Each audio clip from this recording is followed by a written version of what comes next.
The X-Files is one of the most iconic sci-fi shows ever created. But oddly off script, its journey from 1993 to 2002 and its comeback from 2016 to 2018 wasn't exactly smooth sailing. From behind the scenes and off-camera drama, to an episode banned from being aired, all the way to potential government interference, things weren't all sunshine and rainbows. So today, to kick off this new series, we're going to be taking a look at some of the controversies that went on during the course of the X-Files. Because after all, the truth is out there.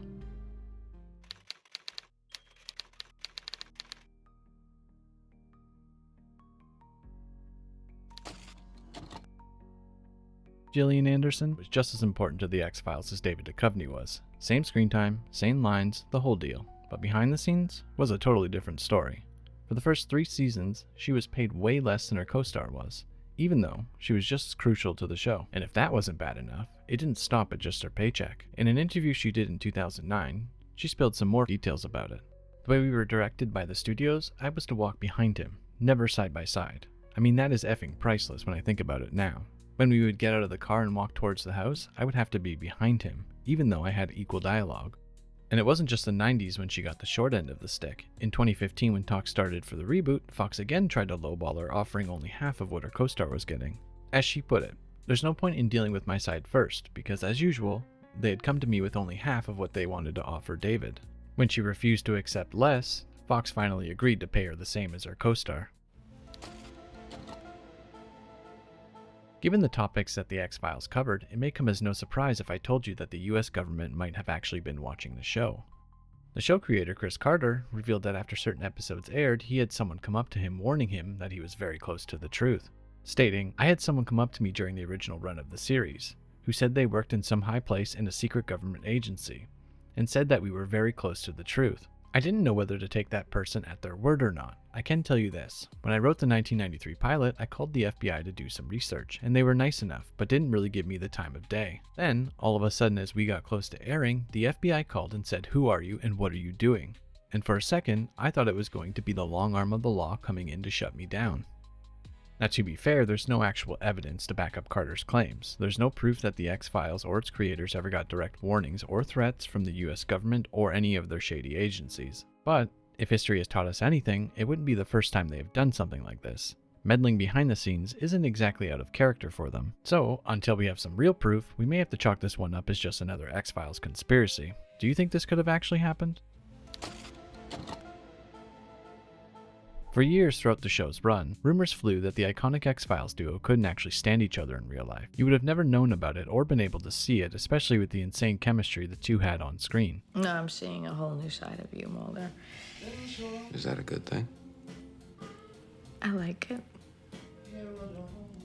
But actually, there is a bit of truth to it. Off camera, things weren't always so smooth. At certain points, they barely even spoke to each other, Duchovny himself even admitting, "Familiarity breeds contempt." And yeah, there were definitely periods where we hated each other. We used to argue about nothing. We couldn't even stand the sight of each other. However, nowadays, the two are on great terms. They were reunited in November on David's podcast and talked about their time while working on the X-Files, looking back at it all. I was just wondering, what was it that you thought might be good about coming on the podcast? It was more of just of really enjoying it and listening to the depth of your conversations that you were getting into with people, and appreciating that I felt like I was learning more about you than I knew or than I ever knew. Isn't that interesting? Because I thought having you on today, I obviously I know you. We know each other very deeply, and yet we don't know each other either. Yes, in some weird way. And I thought, what am I looking forward to today? I'm looking forward to that.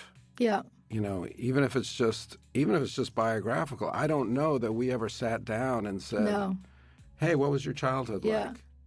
Yeah. I mean, I was looking forward to coming on to more than anything just to explore, as you say, a conversation that I don't feel like we ever had. But also, you're right, that we have a closeness that we don't have with probably many other people. No. And went through something that we didn't go through with any other people. I mean, yes, there were crew and et cetera, but in terms of our experience as actors. And so I thought it would be a curious investigation. Yeah. The part of this conversation that is the trickiest part for me is, I guess I would talk about like my failure of friendship or my failure of companionship or just co-starringness. There was a long time working on the show where we were just not even dealing with one another off camera. Yeah. And there was a lot of tension, which didn't matter apparently for the work, because we're both fucking crazy, I guess, that we could just go out there and do what we needed to do. Yeah. It's nuts, but we were so busy, and it was like, I mean, it's crazy that we were able to present on camera the various feelings and emotions and attraction and all that kind of stuff, but then not speak to each other for weeks at a time or whatever. Yeah, it's very odd, isn't it? But in a way, maybe it was smart. I don't know, because we're like saving it up. I don't know, but I could have handled myself better, you know. I'll leave a link to the full podcast in the description below if you want to check it out for yourself. In a surprising twist during the show's run, David Duchovny actually sued 20th Century Fox. He accused the studio of cutting shady sweetheart deals, selling the X-Files to its own companies at below market rates, essentially cheating him out of millions. He even alleged that Chris Carter was quietly paid $34 million in unrelated advances.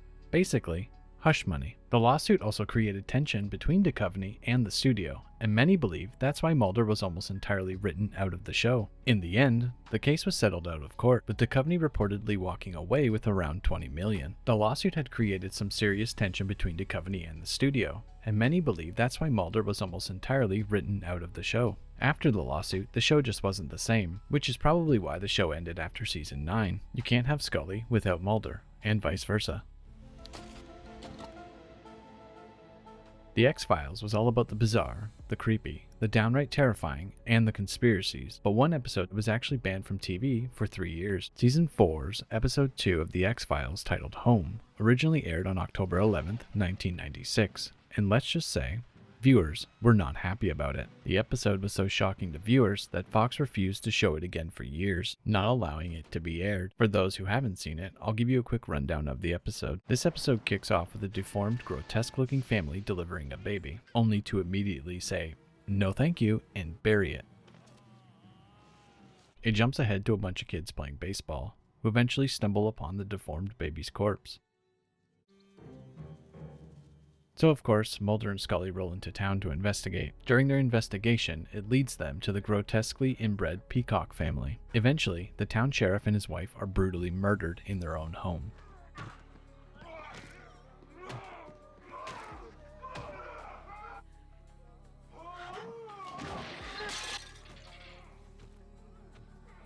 As Mulder and Scully dig deeper, they discover the brothers have been keeping their quadriplegic mother hidden in their home, where she admits to willingly engaging in incest with her sons to keep the family bloodline alive after their parents' deaths. In the climax of this episode, Mulder and Scully storm the Peacock home, and another sheriff gets handed the respawn button. 2 of the brothers are killed,